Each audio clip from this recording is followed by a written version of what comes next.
శుక్లాంబరధరం విష్ణుం శశివర్ణం చతుర్భుజం ప్రసన్నవదనం ధ్యాయేత్ సర్వవిఘ్నోపశాంతయే. రాక్షస వృత్తాంతం. ఒకప్పుడు బ్రాహ్మణ హింసకుడు, దగాకోరు, పరులను పీడించువాడు, నీచుడు, క్రూర స్వభావుడు అయిన క్షత్రియాధముడు ఉండేవాడు. పితృదేవతలను, ద్విజులను వాడు ఎల్లప్పుడూ ద్వేషించి హింసించేవాడు.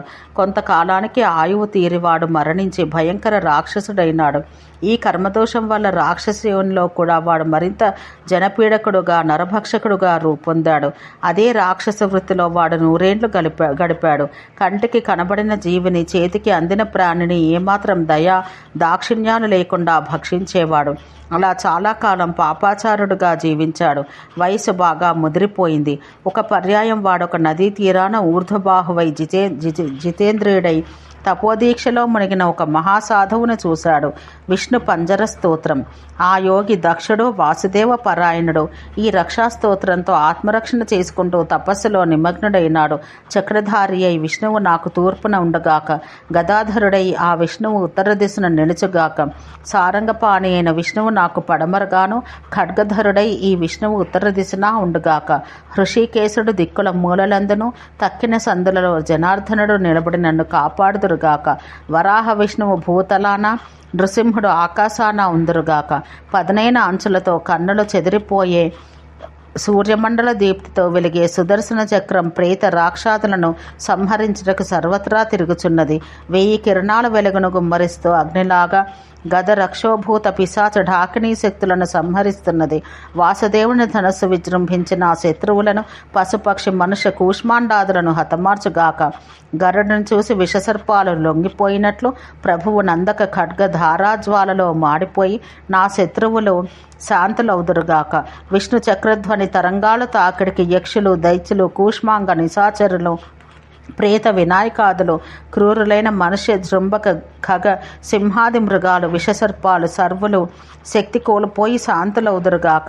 స్మరణ శక్తిని, ఆలోచనా శక్తిని, బల పౌరుషాలను, నీడలను, సుఖభోగాలను, శుభ లక్షణాలను హరించే కూష్మాండాది దుష్టశక్తులు విష్ణు చక్రధ్వనులచే నశింతురుగాక. దేవదేవుడకు శ్రీహరి భజన వల్ల నా బుద్ధి, మనసు, ఇంద్రియాలు సంపూర్ణ స్వస్థతను భజించుగాక. నాకు ముందు వెనక కుడి ఎడమన మూల యందు జనార్దనుడు ఉండుగాక. అనంతుడు, అచ్యుతుడు అగు విష్ణువుకు ప్రణతుడైన వానికి ఎట్టి కష్టాలు కలగవు. శ్రీ విష్ణుడు పరబ్రహ్మ, పరావధికుడు, అతడే జగత్స్వరూపి. విశ్వాసంతో అచ్యుతనామస్మరణం చేసినందున నా త్రివిధాలైన పాపాలు నశించుగాక. ఈ విధంగా విష్ణు పంజర స్తోత్రం ద్వారా ఆత్మరక్షణ గావించుకొని ఆసీనుడైన ఆ తపస్వి మీదికి ఆ రాక్షసుడు లంఘించాడు. అయితే ఆ ద్విజుడు గావించుకున్న రక్షల ప్రభావం వల్ల ఆ రాక్షసుని శక్తి వేగాలన్నీ ఉడికిపోయి అతడట్లే 4 నెలల కాలం అక్కడ నిలబడిపోయాడు. జపానంతరం సమాధి ముగిసిన తర్వాత ఆ ద్విజోత్తముడు లేచి ఎదురుగా తేజస్సు కోల్పోయి దీనుడుగా, కాంతిశీకుడుగా అసహాయ స్థితిలో నిలబడ్డ రాక్షసుని చూసి వాడి మీద జాలికొని ఓదార్పు మాటలతో వాడి వృత్తాంతం అడిగాడు. అందుకు ఆ నిశాచరుడు తన ఉదంతం దాచకుండా చెప్పి ఆయన్ను చూచినంతనే తన శక్తులన్నీ ఎలా నశించింది చెప్పి నికృష్టమైన తన స్వభావం మీద విరక్తితో ఆయన్ను కరుణించమని అర్థించాడు. మహాత్మా, నేను చాలా క్రూర కర్ముడను. ఎన్నో పాపాలు చేశాను. ఎందరినో చంపాను. ఎందరో స్త్రీలను విధవలుగా, పుత్రహీనులుగా చేశాను.